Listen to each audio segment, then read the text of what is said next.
사랑해 주님, 참으로 감사합니다. 오늘 귀한 렘넌트를 통해서 다시 한번 우리 복음을 각인할 수 있는 축복 주신 것 참으로 감사를 드립니다. 우주 만물을 창조하시되 우리 인간만 하나님 형상 가진 영적 존재로 만드셔서 예배드리고 하나님과 소통하고 영원히 하나님과 함께 행복하게 살 수 있도록 우리를 만들어 주셨는데, 이 언약의 말씀을 굳게 붙잡고 이 세상에서 승리하며 살아갈 수 있도록 주께서 저희들을 도와주시옵소서. 강단 메시지의 제자가 되게 하시고 하나님의 말씀이 우리의 삶 속에 항상 적용되고 실천되고 또 응답되어서 세계의 복음화의 주역으로 모든 성도들이 쓰임받을 수 있도록 역사하여 주옵소서. 그리스도의 신 예수님의 이름으로 감사하며 기도드리옵나이다.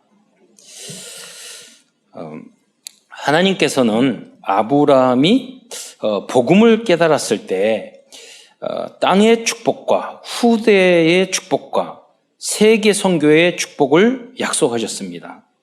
그래서 저희 신학교 다닐 때 교수님이 항상 그런 말씀하셨어요. 복의 근원 아브라함이 되면 아브라함에게는 땅의 축복과 육적으로 보면 씨의 축복을 줬다, 이렇게 이야기를 했거든요. 맞는 것 같습니다. 그러나 우리가 육적인 그 씨뿐만 아니라 복의 근원으로 아브라함을 축복해 주셨어요. 그래서 내 족속, 내 핏줄이 아니라 만민에게 복음을 전파하리라, 그러겠어요. 그래서 창세기 22장 18절에 보면 또 내 씨로 말미암아 천하 만민이 복을 받으리라. 근데 여기 내 씨가 아들이 한 명이긴 하지만 바로 그리스도를 상징한다고 신학자들은 또 성경학자 말합니다. 후대 아브람과 다윗의 자손 예수 그리스도의 복음의 시작이라 그랬거든요. 그리스도를 통해서, 그러니까 참된 복은요, 예수를 그리스도로 믿는 거예요. 아무리 인간이 배부르고 하더라도요, 어머니 아버지 없이 이 땅에서 어린아이가 살면 맛있는 거 먹어도 불쌍하게 보여요. 그렇잖아요? 좀 맛이 없는 걸 먹고 그러더라도 어린아이가 어머니 품 안에 있으면 행복하잖아요. 그래서 인간들이 금은보화, 돈 많이 있고 수표 많이 있고 그래도요, 근본 하나님을 모르면 그 사람은 불행한 존재예요. 그러니까 혼돈, 흑암, 공허 속에 살 수밖에 없어요. 그러니까 다른 것으로 만족하고 채우며 살아가야 돼요. 그러니까 만족이 없는 거죠. 참된 행복이 없는 거죠. 그러나 우리들이 세상적으로 육적으로 아무 부족함이 없더라도 우리는 행복해요.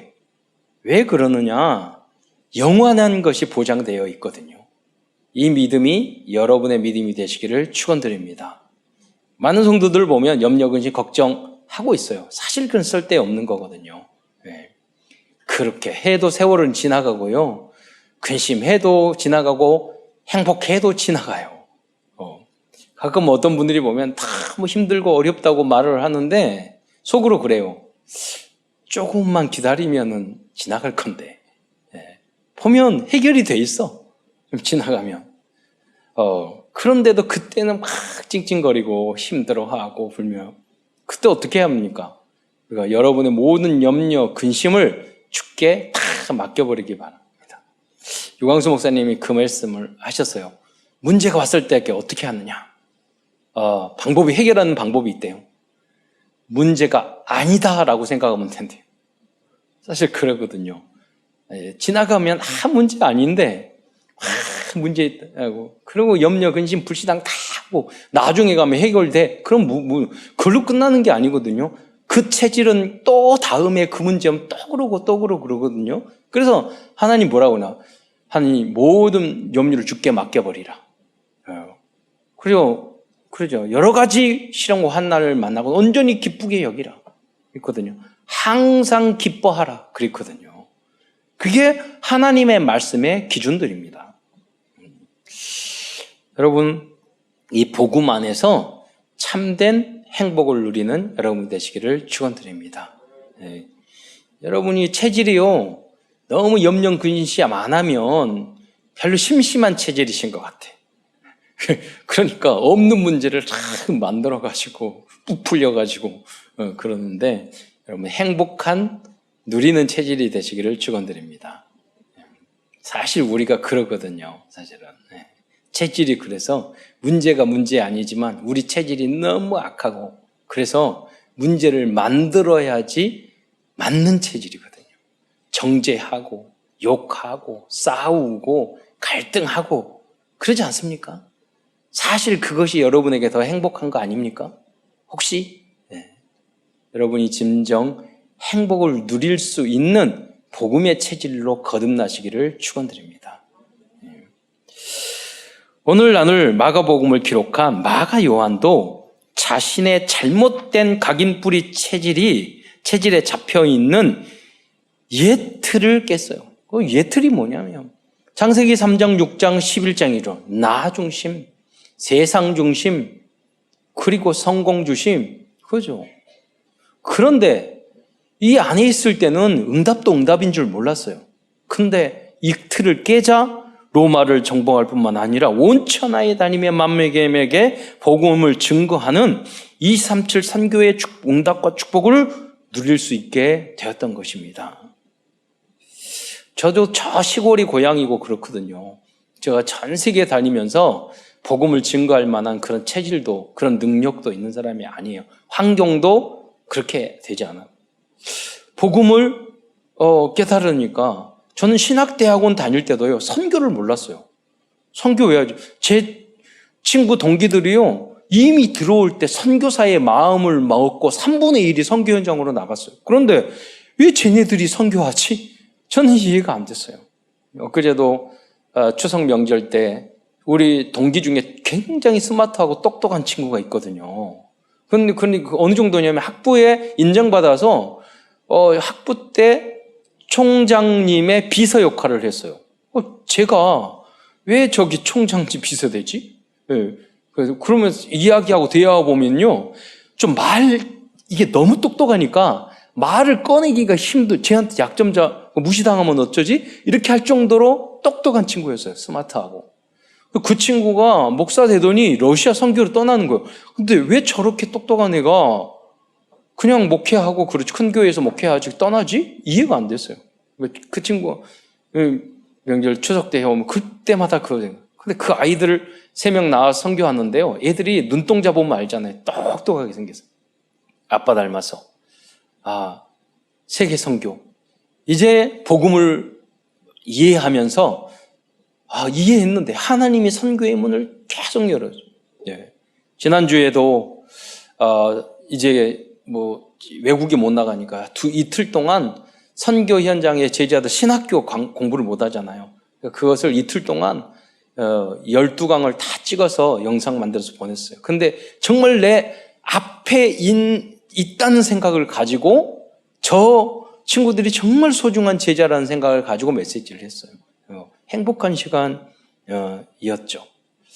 여러분, 정말 복음을 깨달으면 하나님이 전도와 선교의 문을 열어줄 줄 믿으시기 바랍니다.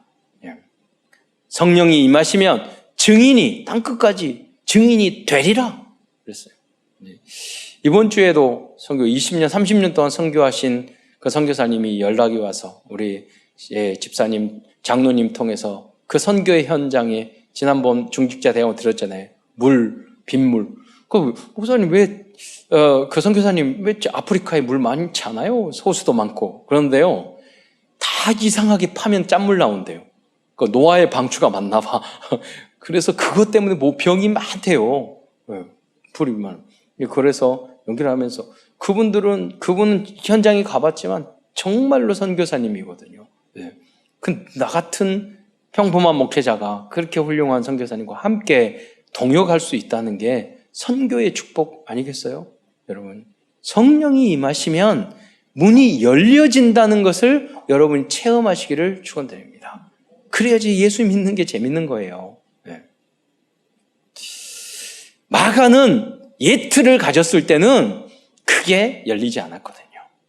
지금 우리 랩런트들 복음 소식 암송했잖아요. 이제 비전 스쿨에서 유치원 때는 그걸 한글로 암송하는데 이제 비전 스쿨 때는 딱 메시지를 줬어요. 우리 선생님, 영어로 여러 가지 공부도 하지만은 영어로 복음 소식을 암송시켜라. 그래서 팀 짜서 현장에 가서 영어로 복음 소식 하자. 왜냐하면 세계화 시켜야 되니까. 네. 그렇잖아요. 그래서 우리 권사님들도 영어로 다 외웠는데, 예. 우리 권사님 한번 영어 전혀 못 왔는데 다 복음 때문에 암송을 다 했어. 줄줄줄줄. 그래서 그러면 된다. 영어 잘하고 실력 있는 사람이 하는 게 아니라 아줌마도, 영어 전혀 못하는 아줌마도 성경 때문에 복음 소식 영어로 다 암송한 것을 우리 후대들에게 보여줘야 되잖아요.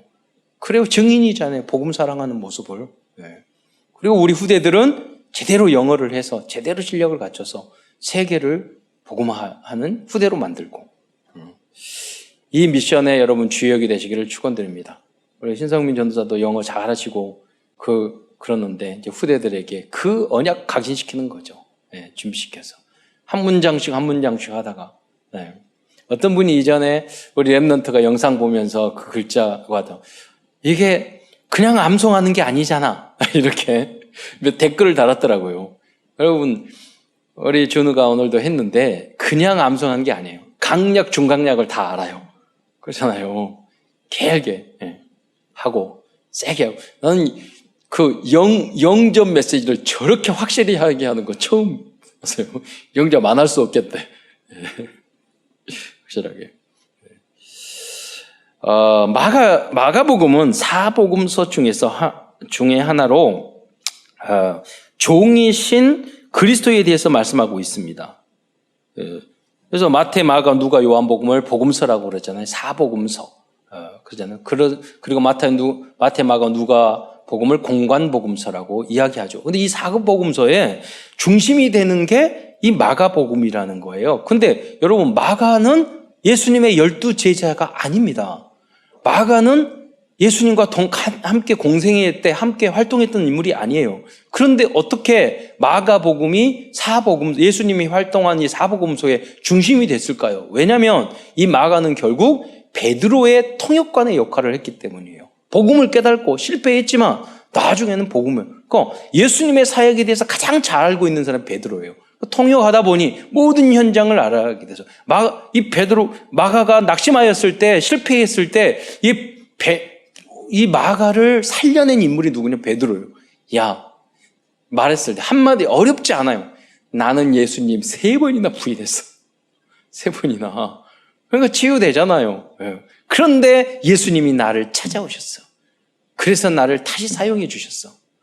너 실패했지? 관계없어. 주님은 너를 사랑하셔. 깨달으면 돼. 그렇게 말해서 이제 세계복음화에 이 마가복음을 기록한 제자가 됐던 거예요. 그럼 이 마가복음은 누구에게 보냈느냐? 그런 거 빨린 세월에 보낸 게 아니에요. AD 65년경에 기록한 걸로. AD 64년경에는 네로 황제가 로마에 불을 질러가지고 예수 믿는 사람에게 이 모든 그 잘못을 이게 누명을 씌워서 다 순교시키는 그런 상황이었어요. 그러니까 너무나도 힘들고 어려운 예수 믿기 너무 힘든 상황이었는데 이때 어떤 거냐? 마가복음을 기록한 거예요. 그래서 이 로마 제국보다 황제보다 위대한 그 왕 중에 만왕의 왕이 예수 그리스도다. 우리는 이 땅 위에 로마 제국이 다스리는 이 땅을 정복하고 그러는 게 아니다. 우리는 하나님의 나라의 소망을 가지고 우리는 사는 것이다. 그 예수님이 황제로 오시지 않고 그 하나님이 우리의 종으로 오셨다. 섬기는 자로 오셨다. 그러니 우리가 이 복음을 위해서 생명을 걸고 증거하자. 이 내용을 보내준 게 바로 마가복음인 것입니다. 우선 큰 첫 번째에서는 그래서 마가복음을 기록한 이 마가와 그의 인생, 즉 마가의 언약의 여정에 대해서 알아보도록 하겠습니다. 마가는 마가다락방 주인의 아들이었습니다. 그런데 성경을 어디를 봐도 마가다락방이라는 곳은 없어요. 그러면 왜 우리가 이 마가다락방이라는 말을 쓰느냐? 이거 성경 전체적인 상황을 여러분 알았을 때, 이 마가다락방이 여기구나라는 것을 우리가 알 수 있습니다. 예수님께서 그 내용을 이렇게 설명드리자면, 예수님께서 최후의 6월절 만찬을 준비했던 장소가 마가의 집이었습니다. 마가복음 14장 13절로 16절에 보면, 자막으로 한번 띄워주고 제가 읽겠습니다. 보면은요, 예수께서 제자 중에 2를 보내시며 이르시되 성내로 들어가서 들어가라. 그리한 물 한 동이를 가지고 있는 사람을 만나리니. 예루살렘에 갔거든요. 있을 곳이 없어요. 6월절을. 그래서 제자들에게 좀 보내는 거예요. 가다 보면은 물 한 동이를 지고 가는 사람 저기 가보면 만날 거다. 이야기한 거예요. 그리고 그 사람을 따라가서 14절 보면 어디든지 그가 들어가는 그 집 주인에게, 그래서 이 물 한 동이를 가지고 가는 이 사람이 마가였다고 이야기도 하고, 마가의 어머니 이름이 나오거든요. 똑같이 예수님의 어머니 마리아예요. 마가의 어머니 마리아일 수도 있어요. 근데 집 주인이 만약에 마가의 아버지가 안 나오거든요. 아버지가 일찍 돌아가셨어. 그러면 어머님이 주인일 수도 있어요. 그러면 이 물동이 지는 사람은 종일 수도 있고 마가일 수도 있고, 또 집주인이 마가의 아버지일 수도 어머니일 수도 있고. 그래서 정확한 것은 천국에 가서 물어보자고요. 그러니까 예측하는 거예요. 그런데 분명한 것은 이 큰 집, 이 주인은 마가의 집이었다는 거예요. 그리고 그 집 주인에게 이르되, 선생님의 말씀이, 이 선생님 예수님이죠. 내가 내 제자들과 함께 유월절 음식을 먹을 나의 객실이 어디 있느냐, 어디 있느냐 하시더라 하라. 그리하면 자리를 펴고 준비한 큰 다락방을 보이리니, 바로 이곳이 마가 다락방이었다는 거예요. 큰 다락방을 보이리니. 여러분, 지금 길거리에 전도 캠프 나가가지고 지나가는 사람에게 큰 방 하나 주세요.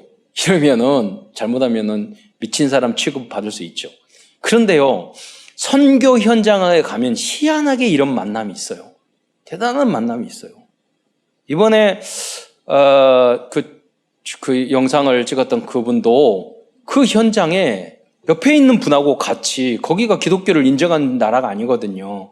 그래서 신학교를 하려고 거기 집주인을 거기 갔는데, 집주인을 만나, 빌딩 주인을, 몇십 층짜리 빌딩인데 만났대요.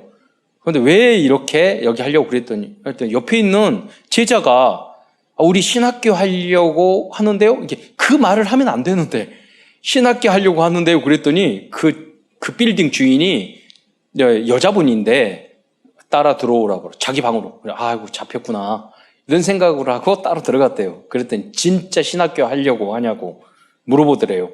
그러니까 옆에 있는 사람이 할 수 없어. 사실은 진짜 신학교 하려고 하는 거라고. 그랬더니 자기가 가정교회 장로래요. 그러니까 하나님 앞에 내가 기도했는데, 우리 빌딩 이렇게 재산을 많이 주셨는데 내가 신학교 하고 싶다고 기도했는데 당신들이 왔다고. 그러면 여기를 그냥 다 반값에 줄 테니까 다 등기해서 가져가라고. 그렇게 가져갔어요. 그리고 갔더니요, 이게 이 안에 있는 그 칸막이를 했는데 그 금색깔로 다 해놨어요. 너무 멋있게 칸막이를 해서. 이렇게 비싸게 칸막이를 하세요. 그랬더니 그 빌딩 주인이 신학교 한다고 거의 1억을 들여서 교실을 다 만들어야 되잖아요. 인테리어 다 해줬대요. 여러분, 현장에 가면, 선교 현장에 가면 이런 만남이 있다니까요. 저희도 팔라원에 선교하러 갔잖아요. 지난번에. 지금 참 코로나 때문에 못 가서 안타까운데, 가는 곳마다 다 조금씩 영접하기 시작하더니, 나중에, 마지막에는요, 그 호텔에 있는 사람 다 영접했어요. 현장에 가면 그런 역사가 일어난다니까요. 여러분이 이 응답, 마가가 받았던, 또 제자들이 받았던 이 응답을 여러분도 누리시기를 축원드립니다. 그래서 이 14장 15절에 나온 이 큰 다락방이 나중에 마가의 다락방이 됐고, 최초의 초대교회는 예루살렘 교회가 되었던 것입니다. 현장 전도 캠프에서는 이러한 준비된 제자를 여러분 만나게 됩니다. 이것이 팀 사역이고 그 결과로 만들어진 것이 지교회입니다. 우리가 팀을 짜서 전도 선교를 위해서 현장에 나가잖아요. 반드시 이런 만남이 있어요. 그러면 조금 약한 만남, 중간의 만남, 강한 만남이 있을 거 아니에요. 대단한 만남이 있을 거 아니에요. 여러분이 말씀에 준비될수록 대단한 제자를 만나요. 대단한 현장의 응답이 있어요. 그래서 중요한 것은 내가 얼만큼 말씀을, 복음을 사랑하느냐, 그리스도를 사랑하느냐, 복음을 소중하게 생각하느냐 따라서 만남이 달라진다니까요. 여러분이 모두 대단한 만남의 축복을 날마다 우리는 누리시기를, 빨리 결론 내시기를 축원드립니다. 그 안에는요, 여러분이 좋아하는 돈, 경제 다 있다니까요. 우리는 세상 사람들로 살지 않아요. 그 방법으로 살면 우리는 져요. 그러잖아요. 우리는 하나님의 자녀예요. 로마에 가면 로마의 법을 따르라고 그래서 여러분 모든 축복도 우리는 하나님의 자녀라니까요. 아무리 여러분 우리가 부족해도 그 세상 방법으로는 세상적인 성공도 할 수 없어요. 여러분 빨리 그 결론을 내셔야 돼요. 그래야지만이 세계를 살릴 수 있고 모든 경제, 정치, 경제, 문화를 우리의 것으로 만들 수 있어요. 양다리 걸치면 다리 찢어져요.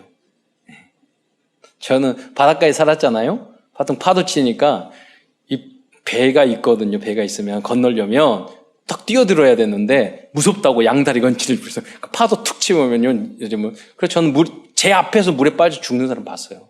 네. 양다리 걸치다가. 두 번째, 마가는 어린 시절 로마에서 유학한 엘리트 청년이었습니다. 그 증거가 뭐냐면 이 라틴어가 로마 말이거든요. 18번이나 사복음서 중에 유일하게 18번이나 라틴어가 나와요. 그리고 이 마가라는 이름이 큰 망치라는 뜻인데 이름을 통해서 알 수 있는데 이 마가는 로마식 이름이고 요한은 히브리 이름이에요. 그래서 성경에 보면 마가 요한이라고도 하고 마가라고도 하고 요한이라고 부르게요. 여러분 예를 들어 토마스 김 그러면 이분이 제미 교포구나. 미국에 시민권이 있나? 이런 생각을 하잖아요. 마가도 똑같은 거예요. 네, 그런 상황이. 사도행전 12장 12절에 보면 베드로가 천사의 도움으로 추록한 후에 도움으로 이제 기적적으로 그 감옥에 갇혔다가 나오잖아요. 그래서 찾아간 집이 마가라 하는 요한의 집이라고 사도행전 12절에 기록되어 있습니다. 그러면 마가라 하는 요한의 어머니 마리아의 집에 여기서 그래서 우리는 마가 요한의 어머니가 마가가 요한이라는 것, 또 마가의 어머니가 마리아라는 것을 우리가 알 수가 있는 거죠. 이게 또 다 같은 장소예요. 우리는 각자로 생각하는데 또 세 번째로 마가는 다음 단계는 마가는 바울을 안디옥 교회로 초청한 바나바의 생질이었습니다. 여러분. 그래서 고린도전서 4장 10절에 보면 바나바의 생질이라고 표현되어 있죠. 생질이 무슨 뜻이에요? 생질? 잘 안 쓰는 말이 있잖아요. 바로 누이의 아들이란 뜻이에요. 그러니까 바나바는 촌수로는 마가는 조카뻘이 되는 거예요. 삼촌이죠. 그러면 누이의 아들이니까 바나바의 누이는 누굽니까? 마가다락방의 주인 마리아의 동생이라는 거죠. 남동생. 이러한 인연으로 해서요. 제1차 전도 여행 때에 바울은 마가를 수행원으로 두었다고 했습니다. 사도행전 13장 5절에 보면 수행원으로 두었다. 그런데 표준 세번역에 보면 조수로 데리고 다녔다. 마가가 삐진 이유가 그거예요. 거의 야 이거 해 저거 해. 자기는 왕자같이 귀공자로 자랐는데 그 사도 바울이 막 이거 치고 저거 시키고 예체질이 변화되지 않아가지고 삐져버린 거죠. 그런데 그래서 마가는 1차 전도 여행 중에서 버가에서 바울과 바나바를 떠나 예루살렘으로 돌아갔다고 중도 포기한 거죠. 그렇게 기록되어 있습니다. 그렇다면 왜 마가 요한은 중도에서 포기하고 돌아왔을까요? 성경학자들은 여러 가지로 예측합니다. 그런데 그 중에 좀 긍정적으로 하는 게 뭐냐면 향수병이다. 몸이 아파서다. 그리고 여러분 그게 말이 안 맞으면 저는 생각했어요. 신학자들도 복음을 모르면은 영안이 어둡구나 생각이 들었어요. 왜냐하면 나중에 바나바와 바울이 심히 다투어서 헤어지거든요. 여러분 그런데 향수병 때문에 중도 포기했거나 몸이 아파서 돌아갔는데 심히 다퉜겠어요? 아니잖아요. 그거는 맞지 않고 왜 그랬을까? 왜 돌아갔을까? 여기에서 우리는 많은 영적인 깨달음을 얻을 수 있고 우리의 삶 속에서 적용해야 될 부분이 바로 이 부분이에요. 네. 여러분, 근본 원인은 뭐냐? 다른 게 아니에요. 옛 각인뿌리 체질을 버리지 못했기 때문이에요. 여러분. 그러니까 여러분, 함께 사는 게 굉장히 어렵습니다. 그렇잖아요. 제가 제가 그게 이름도 잊어먹었는데, 제가 신학대학원 1학년 때 일본인 선교회 동아리를 만들어서 일본 방학 때마다 일본에 여권 다 만들어서 근데 어려웠어요. 데리고 갔는데, 한 여학생을 예쁘게 생겼어요. 그리고 똑똑하고 예쁘고. 근데 이중과 이제 일본 그땐 복음이 없었으니까 일본 그 선교여행 갔다 온 후 아예 그 얘를 인간 취급 안 했어요. 말도 안 걸었어요. 모든 행동이 이상해요. 예를 들자면 가면서 뭐가 있으면 선배님 이거 사주세요. 어디가 저거 사줘. 처음엔 그럴 수 있잖아요. 아니 잘 친하지도 않는데 왜 사줘? 계속 그러는 거예요. 그 음식을 준비해 놓으면은 말도 안 하고 지가 먹어버리고 먹고 나서는 치우지 않고 하여간 하는 모든 행동이 이상한 인간이야. 여러분 동아리였을 때 몰랐다니까요. 여러분 그런 체질. 그러니까 마가가 귀공자 체질이었을 수도 있어요. 예. 못 참죠. 예. 그게 결국 뭐냐면 교만이에요. 나 중심의 모습이에요. 봉사하고 헌신할 줄 몰랐어요. 지 생각만 알았어요. 그런 인간은요, 여러분 혼자 하는 건 실력이지만 함께 가는 건 능력이에요. 함께 갈 만한 능력이 없는 거예요. 자기 생각만 해. 배려할 줄도 모르고 눈치도 없고 그 모습이니까 이 선교 전도 여행 할 수 없죠. 그래서 교만한 거예요. 그게 뿌리가. 나는 못해요. 그것도 교만이에요. 순종해야지. 네. 교만 못한다는 거 교만이에요. 나는 못해요. 그렇게 못하는 사람들 결혼도 하고 못도 하고 다른 건 다 하대. 네. 그러잖아요. 뭘 못해요. 그것도 교만이에요. 내 중심의 생각을. 우린 그걸 다 깨고 해야 되는 거예요. 7살짜리가 저렇게 암송 다 해서 하잖아요. 못해요? 네. 그것도 불순종이에요. 교만이에요. 우리 권사님은 75세 돼서 다 암송하셔서 1년, 2년 걸리셔서 다 하셨어요. 나이 때문에 못해요? 아니에요. 네. 교만 때문이에요. 네. 순종하지 않기 때문에 그래요. 체질이 불순종의 체질이기 때문이에요. 율법주의고 인본주의고 그러면은요 응답 다 와도 여러분 내 것이 안 돼요. 그래서 우리는 복음으로 이걸 깨버리는 거예요. 깰수록 하나님 앞에서 복음으로 깰수록 새로운 세상이 많아요. 교만한 사람은 공부도 배우는 것도 못해요. 자기가 다 아는 척하면.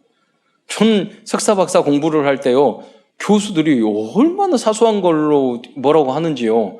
내가 이걸 해야 되나 말아야 되냐 생각이 들까. 야 이거 진짜 겸손하지 않으면 이거 공부 못하겠구나 생각이 들었어요. 아니 말 되는 소리 해야 돼. 말도 안 되는 걸 가지고 뭐 한다니까요.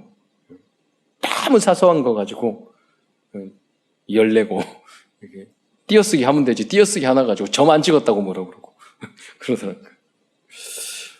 여러분 복음 그리스도 안에서 세계를 정복할 만한 겸손을 가지시기 바랍니다. 순종하는 마음을 가지셔야 돼요. 그런데 구체적인 원인이 있어요. 이 구체적인 중도 포기한 구체적인 원인을 분석해 보면요. 우선 마가는 자신의 지방 배경을 버리지 못했어요. 자신의 집은요, 마가의 집인 이 마가 다락방은 예수님이 최후의 유월절 만찬을 하신 장소였고, 오순절날 성령이 임해서 최초의 교회가 세워진 곳이었고, 그것이었습니다. 이에 대한 자부심, 이걸 다르게 말하면 영적인 교만이 있어요. 내가 교회에 몇 년 다녔는데, 나는 몇 대 믿었는데, 우리 어머니 아버지는 교회에 헌금을 얼마나 많이 하셨는데, 이런 게요, 나는 훈련을 얼마나 많이 받았는데, 이게 교만으로 다가오면은요, 아무 일도 할 수 없어요. 네. 그리고 한계, 30배, 60배, 100배로 축복받을 수 있는데, 겨우 한계. 네. 바꾸고 인생 끝날 수 있다니까요. 여러분이 그것도 하나님의 내가 그렇게 헌금할 수 있고 우리 부모님이 헌신할 수 있는 것도 축복인 줄 믿으시기 바랍니다. 은혜인 줄 믿으시기 바랍니다. 그것 때문에 저는 그런 거예요. 그래서 못 참고 중도 포기한 거죠. 그럼 교회 신앙생활을 하다 보면 다 부족한 사사 같아요. 목사님도 부족하고 장로님도 부족하고 다 그래요. 그러니까 여러분 내가 겸손하지 않고 하나님의 주권을 인정하지 못하면은요, 신앙생활, 2주 여행도 힘든데, 그렇잖아요. 다 달라. 교회 신앙생활 30년 명 대를 이어서 절대 못합니다. 그렇잖아요. 포기해야 돼요. 때려쳐야 돼요. 왜? 다 자기 교만 때문이에요. 여러분 바보 같아서 다 이 교회에 다니고 이렇게 헌신하고 그런 거 아니에요. 우리 멍청해서 그런 거 아니에요. 예수 믿는 사람 더 똑똑해요. 진짜 똑똑하고 하니까 예수 믿고 여기 매주 와서 하는 거지 바보여서 그런 거 아니에요. 진짜 똑똑하고 진짜 살아야 될 인생이 무엇인지 알기 때문에 나의 모든 체질, 교만 그런 걸 꺾고 주님 앞에 와서 예배드리는 거예요. 여러분이 그렇게 해서 여기 왔으니 정말 완전 복음으로 여러분이 귀하게 쓰임받는 그리스도인이 되시기를 축원드립니다. 또한 마가는 자신의 학벌 때문에 교만했어요. 로마 유학까지 갔다 왔는데 마가는 자신의 삼촌인 바나바보다 바울이 리더가 된 것에 대해서 못마땅히 생각했어요. 그 여러 가지 복합적인 결과로 이제 중도 포기했던 거예요. 그것 때문에 이제 제2차 전도 여행을 출발하기 전에 마가의 문제로 인해서 바울과 바나바가 심히 다투게 됐어요. 그 내용이 이제 자막으로 보면 15장 사도행전 15장 37부터 39절에 거기에 나옵니다. 여기 보면은 다 읽을 필요는 없고요. 15장 39절에 보면 서로 심히 다투어 피차 갈라섰다고 그랬어요. 누가 다퉜죠? 바나바와 바울이 심히 다퉜어요. 왜요? 마가를 데려가자 말자 이것 때문에. 이 상황을 볼 때 여러분 완전 복음이 체질이 되지 못하면 서로 옳은 의견을 주장하다가 다투고 갈라서게 된다는 것을 우리 알 수 있어요. 사람들이 싸우는 게 크게 나쁜 일 때문에 싸우는 게 아니야. 나쁜 주장 때문에 싸우는 게 아니에요. 내 주장이 옳은 주장을 하다가 싸워요. 근데 그건 옳다는 것은 자기 입장이에요.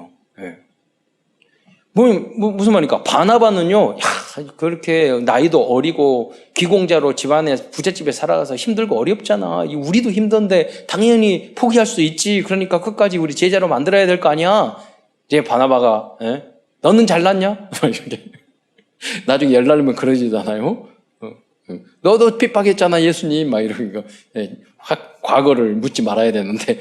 그러니까 바나바는 바사도 바울은 이 복음이 얼마나 중요한데 세계성경 목숨 걸고 갔는데 힘들다고 그러고 어렵다고 그러고 그러다가 중간에 포기하고 그럼 되겠습니까? 막 이렇게 하면서 싸웠단 말이에요.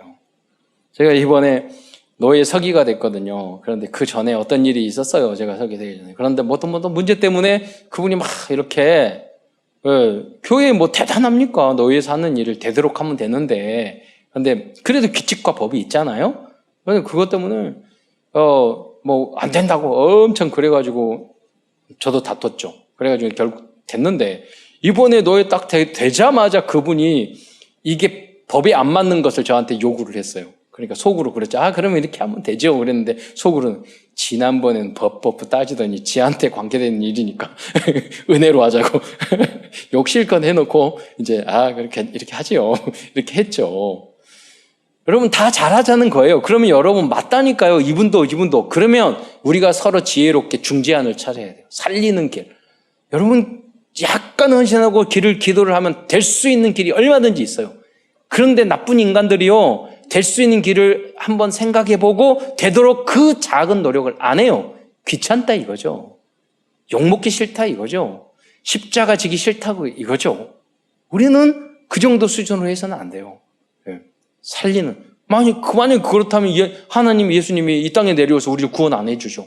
우리는 얼마나 죄인인데 죄가 많은데 우리 입장을 이해하고 주님께서 되게끔 구원 받게끔 하나님 자녀 되게끔 만들어준 줄 믿으시기 바랍니다. 그게 복음이에요. 그러나 세월이 지나 마가는 회개하고 변화되었습니다. 이게 중요한 거예요. 다 잘못할 수 있어요. 깨닫고 변화돼야 돼요. 그래서 베드로가 그를 내 아들이라고 부를 정도로 귀한 사역자의 역할을 담당하였던 것입니다. 베드로전서 5장 13절에 보면 내 아들 마가로 표현하고 있어요. 아들. 여기서 우리가 유추해 볼 부분이 있어요. 바나바 바울 때문에 돌아왔잖아요. 상처를 입었잖아요. 그러니까 마리아가 부탁했을까요? 우리 방콕 해가지고 이 마가가 상처 입고 지금 집에 나오지도 않고 그러고 있어요. 베드로에게 좀 어떻게 해주세요. 아마 베드로가 갔을 거예요. 상담하고 팀 사역했을 거예요. 위로했을 거예요. 그러면서 나랑 같이 가자. 너 영어 잘하잖아. 너 로마 말 다 잘하잖아. 히브리어, 헬라어 다 잘하잖아. 보면요, 몇 개국에 하는 사람이에요. 마가를 보면. 마가서를 보면 헬라어, 아람어를 헬라어로 번역한 것도 많아요. 그리고 그 헬라어나 이 아람어를 또 라틴어로 번역한 것도 많아요. 히브리어, 본토 언어가 히브리어예요. 아람어, 히브리어, 헬라어, 라틴어. 그냥 세도 4개국어 하는 엘리트란 말이에요. 그러니까 베드로가 나 같은 무식한 사람도 이렇게 복음에서 너도 쓰고 힘을 새로 주고 그리고 데리고 다니면서 복음을 준 거. 그러다 보니까 베드로가 하는 이야기가 다 예수님 이야기잖아요. 그걸 통역하다 보니까 다 알게 된 거죠. 그래서 마가복음을 기록하게 된 거예요. 그래서 그냥 아들이라고 합니까? 그래서 베드로가 마가를 아들이라고까지 표현한 것입니다. 그리고 나중에는 사도 바울의 사역에도 유익한 자로 새롭게 쓰임받게 되었습니다. 그래서 베드로후서 4장 11절 하반절에 보면 마가를 데리고 오라. 그는 나의 일에 유익하니라 라고 사도 바울이 이걸 편지를 보내요. 그러니까 사도 바울도 계속 그때 초창기 때는 아직 수양이 덜 돼가지고 그래가지고 막 사명감만 불타오르고 젊어가지고 그랬지만 나중에 이 인생을 살다 보니까 디모데후서 보니까 아니거든요. 내가 그때 잘못했구나. 그러면서 나의 유익한 자라고 표현을 해주잖아요. 마가도 변화되었고 사도 바울도 변화되었습니다. 마가도 성장하였고 사도 바울도 성장하였습니다. 결국 마가는 로마 복음화를 위해서 사도 바울의 동역자의 역할까지 하였습니다. 보호자, 동역자, 식주인, 중직자만 그렇게 한 게 아니에요. 마가가 삐진 이유 중에 하나가 경제적인 문제도 있었던 것 같아요. 보내면서 막 부잣집, 돈을 많이 보냈죠. 그런데 바나바와 바울은 사역을 한 목회자이기 때문에 돈이 없으니까 마가한테, 야, 마가 돈 있지? 이거 사와. 저거 사와. 근데 그랬을 거예요, 마가가. 왜 자기네 돈도 없으면서 나를 거지 같으면서 나에게 우리 어머니가 나 이거 나 쓰라고 돈 줬는데 이것도 다 쓰고 그랬을지도 몰라요. 예상컨 때. 저희 아버님이 이북에서 피난에 내려오셨거든요. 19살 때. 그런데 친구가 부잣집 친구가 있어요. 저희 아버님도 굉장히 우리 할아버지도 부자이셨는데 거기보다 그런데 아주 부잣집이 있어요. 근데 정연수라는 근데 그분이 장로님이셨는데 그분 아버님이 장로님이세요. 그 시절에. 근데 가끔 집에 놀러 가다 보면은 아버지를 찾더래요. 아니, 가정 예배를 드렸던 것 같아. 그래서 아버지를 찾더래요. 근데 이제 고등학교 학교를 갔더니 친구가 너희 부모님이 어디 계시니? 그랬더니 우리 부모님 없다고. 어디 사니? 그때 평양에 그 진남포에 그 고아원이 있었던 거. 고아원에 살고 있어요. 그래서 저희 아버님이 그 고아원 친구를 데리고 야, 내 친구 집에 가니까 아버지 있는데 또 아버지 있더라. 그러니까 내가 아버지 찾아줄게. 그래가지고 소개시켜줄게. 그래가지고 교회를 데려갔어요. 같이 다녀. 그러니까 이게 전쟁이라니까 이제 피난을 오게 됐단 말이에요. 아버님이 방공을 해가지고 그 19살 때도 그래가지고 이 별명이 그 반동이고 그랬어요. 그래가지고 이제 도망오는데 아버님 별로 돈을 신경 안 쓰고 왔단 말이에요. 그런데 그 아버님 친구의 정연수 장로님이 아버지 집이 분하니까 금은 걸 주머니마다 다 준 거예요. 그래서 제가 아버님한테 물어봤지. 6.25 때 얼마나 힘드셨어요. 그 먼 거리 걸어오서. 그러니까 제 아버님 하나도 안 힘들었어요. 왜 하나님 우리 친구가 있었는데 걔 아버지가 부자에서 다 금은 모아 줘가지고 그 팔아가지고 먹느라고 하나도 안 힘들었대요. 그러시더라고요. 복음 안에서 친구를 잘 사귀어야 돼. 아마 제가 유축건데 마가도 그랬던 것 같아요. 먼 길을. 그러나 세월이 지나서는요 달라졌어요. 이게 영광이구나. 복음과 전도 선교를 위해서 내가 헌신하고. 지난번 그 장로님이 지방에 계시는데 일본 캠프로 갔거든요. 우리 가서 이제 일본 선교사님 뭐 다 모여서 그 일본에 가면 꼭 먹어야 되는 게 있잖아요. 회전초밥. 근데 그 회전초밥이 너무 비싸잖아요. 근데 저기 한 10명 정도 됐는데 근데 거기서 우리 선교사님 큰 아들이요. 끝나고 나서 굉장히 많이 걔가 잘 먹어요. 그 나이면 잘 먹잖아요. 근데 가가지고, 그래서 1,000엔인가 끝나고 나서 자기가 너무 많이 미안했던지 1,000엔 가져왔어요.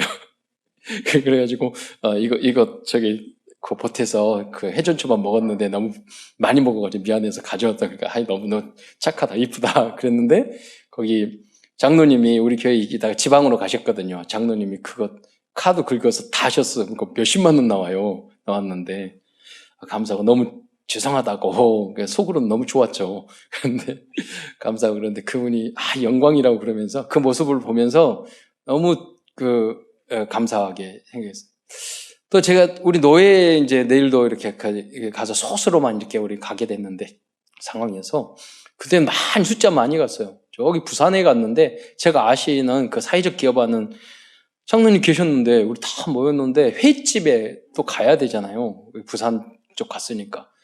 횟집에 가가지고 다 오시던 당신이 불안한 거예요. 이분이 이거 횟집에 했는데 이거 사면은 너무 비싼데 당신이 거기 횟집 아시냐고. 저는 장소를 물어보려고 전화를 한 거예요. 이 지역을 잘 모르니까 거제도 부산에 있는 거제도였어요. 잘 모르니까 장로님 이 지역 아시니까 소개시켜 주세요. 그랬는데 그분이 어느 곳이라고 그러면서 다 오시더니 느낌이 그랬어요. 장로님이 사실 것 같은. 근데 회 먹으니까 몇십 명 먹으니까 100만 원 넘게 나오잖아요. 근데 그분이 또 사셨어요. 근데 장로님 너무너무 죄송하다. 그냥 횟집 물어보려고 했는데 이렇게 속으로는 너무 기뻤죠. 그러니까 그렇지만 이렇게 하시면 되냐고 그랬는데 그 장로님 모습이 너무나 행복해 보였어요. 이렇게 제가 평생에 우리 노예도 아니고 다른 강남 노예도 오시는데 이렇게 살 수 있는 기회가 몇 번이나 있겠냐고. 저는 그 마음에 저분이 정말 복음을 사랑하고 정말로 축복받을 그 상태를 가지고 계시는구나 하는 걸 느꼈다니까요. 여러분이 영적인 상태를, 이 축복을 깨닫는 여러분 되시기를 축원드립니다. 제 친구는 룸사롱 가가지고 술 먹는데 1,000만 원 썼다고 하더라고요. 1,000만 원 다. 자기 경영자 무슨 모임에 가는데 그렇게 한다니까요. 여러분 세상에서 돈 쓰고 그럴 때는 하나도 안 아깝죠? 타락하고 뭐하고. 근데 하나님과 주님의 정말 가치 있는 복지를 위해서 선교 전도를 위해서는 손 떨리잖아요. 그게 이 세상적인 체질 아니에요? 기준이 틀린 거 아니에요? 여러분이 마가처럼 완전히 새롭게 되시기를 축원드립니다. 큰 두 번째에서는 렘넌트 전도자 마가가 마가복음을 통해서 전달하고자 하는 중요한 복음적인 메시지에서 알아보도록 하겠습니다. 마가복음 보면 중요한 4가지 흐름이 있습니다. 많은 내용을 다 찾아볼 수 없기 때문에 여러분도 이번 주 이 마가복음을 읽으면서 이 4가지 흐름을 찾아보시기 바랍니다. 첫째, 마가는 마가복음을 통해서 노바디의 절대 언약을 증거하고 있습니다. 노바디의 언약은 무엇일까요? 죄인들을 이해해 주시고 사랑해 주시고 구원해 줄 수 있는 존재는 아무도 없습니다. 그러나 마가는 오직 예수 그리스도만이 죄인인 우리 인간들을 하나님의 자녀로 모든 사람을 그렇게 만들 수 있는 에브리바디의 복음을 알았던 것입니다. 그래서 마가복음 2장 27절에 보면은 그 중간에 자막을 올려주세요. 제가 읽을게요. 이런 말씀하셨어요. 건강한 자에게는 의사가 쓸데없고 병든 자에게야 쓸데 있느니라. 나는 의인을 부르러 온 것이 아니라 죄인을 부르러 왔노라 하시니라. 두 번째, 마가는 노웨이의 비밀을 증거하고 있습니다. 그 어떤 방법으로도 사탄의 올무틀 함정과 운명 사주팔자에 묶여있는 인간들을 해방시켜 줄 수 없습니다. 그래서 마가복음 귀신에 들린 사람의 이야기가 많이 나오고 있어요. 그러나 예수님을 그리스도를 믿는 하나님 자녀들에게는 이러한 사탄과 마귀와 귀신에 잡혀있는 사람들을 치유할 수 있는 능력을 주셨다고 성경을 말씀하고 있습니다. 마가복음 16장 17절로 18절 이 말씀을 한번 다 함께 읽어보도록 하겠습니다. 낭독해 주시기 바랍니다. 시작.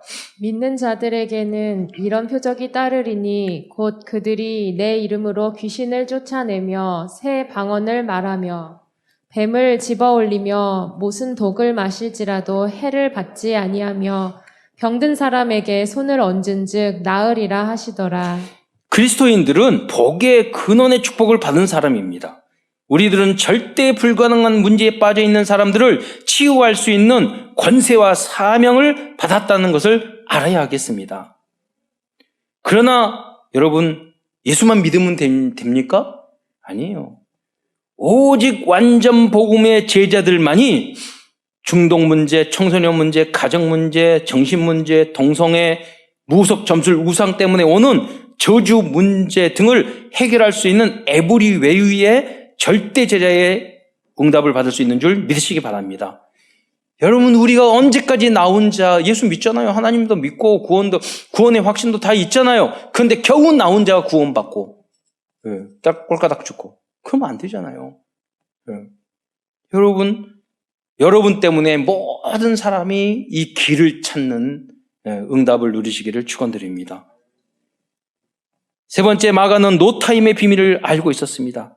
마가복음 12장 18절에 보면 부활이 없다 하는 사두개인들이 있었습니다. 부활은 죽음을 뛰어넘는 노타임의 응답입니다. 우리는 하나님 안에 있으면 이 땅에 사는 게 그죠. 하나님은 영원한 전지전능한 하나님이시요. 인간의 기회, 인간의 시간 그런 거 다 뛰어넘어요. 때를 얻든지 못 얻든지 항상 전하기에 힘쓰라. 이게 그 시간이다. 그 타임이다. 그런 거 없어요. 우리는 24시간이에요. 24시간 기도와 24시간 전도를 두고 기도하면 이 땅에 없는 노타임, 즉 25 영혼의 비밀이 나의 것, 나의 현장의 응답으로 성취될 것입니다. 이것이 에브리타임의 응답입니다. 마가는 세상에 있는 네 번째로 마가는 세상에는 노회어의 빈 곳이 너무 많다는 것을 보았습니다. 하나님의 나라가 임할 때 노회어는 에브리회어로 변할 것입니다. 오직 참 선지자, 참 제사장, 참 왕 대신 그리스도를 통해서만 모든 저주의 현장을 하나님의 나라로 변화시킬 수 있다는 것을 믿으시기 바랍니다. 그래서 주님께서는 마가복음 10장 45절에 당신이 이 땅에 오신 이유를 말씀해 주고 있습니다. 우리 함께 읽겠습니다. 마가복음 10장 45절 시작. 인자가 온 것은 섬김을 받으려 함이 아니라 도리어 섬기려 하고 자기 목숨을 많은 사람의 대속물로 주려 함이니라. 또한 중요한 말씀이 있는데요. 마가복음 3장 15절, 13절로 15절을 보면 이게 마가복음의 핵심적인 요절이라고 볼 수 있어요. 몇 줄 하나. 거기 보면 12제자를 부르셔요. 많은 제자 중에 12명을 부르시고 함께 있게 하시고 전도도 하며 귀신을 내어 쫓는 권능도 가지게 하려 함이라 하셨거든요. 이게 무엇입니까? 노예의 현장을 에브리회의 현장으로 만들기 위해서 제자를 부르셨고 오늘 우리도 부르신 줄 믿으시기 바랍니다. 결론으로 그렇다면 마가 요한은 당시 세계 최강의 로마 제국이 지배하는 그 어려운 상황 속에서도 어떻게 승리할 수 있었을까요? 그 비밀을 나누면서 말씀을 마치고자 합니다. 마가는 그리스도 복음 안에서 5가지 기도 콘텐츠를 가지고 있었기 때문에 로마를 미리 보고 미리 갖고 미리 누리고 미리 정복하고 미리 성취할 수 있었습니다. 그 5가지는 영력, 지력, 체력, 경제력, 인력의 5가지 기도 콘텐츠입니다. 여러분도 이 5력을 위해 무시로 기도해 보시기 바랍니다. 그러면 마가와 같은 응답을 받게 될 것입니다. 호흡하면서 인간을 하나님 만드시고 호흡을 불어넣으셨거든요. 생기를 불어넣으시고 그게 호흡이에요. 호흡과 함께. 그러니까 여러분 앉아있을 때도 그냥 있으면 피곤해요. 깊이 마스크를 쓰더라도 특히 마스크 그냥 깊이 코로 숨 쉬고 하나님 오력을 주로 충만하게 하옵소서. 성령으로 충만하게 해주십시오. 그리고 깊이 내뱉고 그러면 화요 집회나 뭐 어떤 수업이나 그래도 행복하게 할 수 있다니까요. 기도도 하고 건강관리도 하고. 첫 번째, 로마 복음화를 미리 보기 위해서는 영력이 필요합니다. 영력이란 성령 충만을 의미합니다. 성령 충만은 우리가 말씀과 기도가 충만하면 되는 겁니다. 두 번째, 미리 갖기 위해서는 지력이 필요합니다. 마가 요한은 미리 로마에 보내서 엘리트 교육을 시켰습니다. 마가는 베드로 사도와 사도 바울을 통해서 복음의 말씀을 철저하게 배웠던 것입니다. 미리 다 준비하고 배웠던 것이죠. 세 번째, 미리 누리기 위해서는 체력이 필요합니다. 천명과 사명과 소명을 발견하지 못했을 때 마가는 선교도 따라다닐 수 없습니다. 몸도 안 좋다고 막 그러시는데요. 복음을 사랑하는 분은 일어나가지고 현장에 가는 것을 참 많이 보게 됩니다. 여러분, 천명, 소명, 사명이 있으면 몸 안 좋고 그런 거 관계없어요. 일 다 해요. 그 사명이 없으면 건강을 다 가지고도 아무것도 못해요. 그러나 하나님께서는 전도의 사명을 발견하자 로마까지 정복할 체력을 주셨습니다. 네 번째, 미리 정복하기 위해서는 경제력이 필요합니다. 마가는 이미 부모님이 복음 때문에 경제적인 축복을 받았다는 것을 발견하였습니다. 그런데 그는 그 부모님이 그 경제적인 축복을 가지고 교회를 세우는 일과 세계 복음을 위해 사용한 것을 보았습니다. 경제를 바로 돈이 많다고 부자가 아니에요. 그 주신 물질을 바로 사용해야지. 그건 참된 부자죠. 하나님은 바울과 마가의 팀에게 세계를 복음화할 만한 경제력을 결국은 주셨습니다. 다섯 번째, 미리 성취하기 위해서는 로마서 16장의 인물들과 같은 팀의 응답을 받아야 합니다. 이것이 하나님이 만남을 통해 주신 인력의 축복입니다. 끝으로 오늘 이 말씀을 받는 모든 성도들도 마가 요한처럼 복음으로 거듭나고 오력으로 충만하여 이 시대의 많은 사각지대, 재앙된 지대를 치유하고 237의 모든 나라와 민족을 살리는 주역으로 쓰임받기를 기도드립니다. 사랑해 주님 참으로 감사합니다. 코로나의 그 전염병 어려운 상황 속에서도 주님의 교회를 사랑하시고 예배를 사모하고 구원을 주신 하나님과 그리스도를 사랑하여 함께 성일날 주님 앞에 나와서 예배드릴 수 있는 축복 주신 것 참으로 감사를 드립니다. 우리 성도들에게 하늘의 문을 여시고 모든 응답과 축복으로 넘치도록 은혜 내려 주시옵소서. 하나님 안에서 누리는 참된 하나님 나라의 축복과 참된 소명, 사명, 청명을 발견하면서 인생의 참된 의미를 가지고 날마다 승리하며 살아갈 수 있도록 새 힘을 허락하여 주옵소서. 그리스도이신 예수님의 이름으로 감사하며 기도드리옵나이다.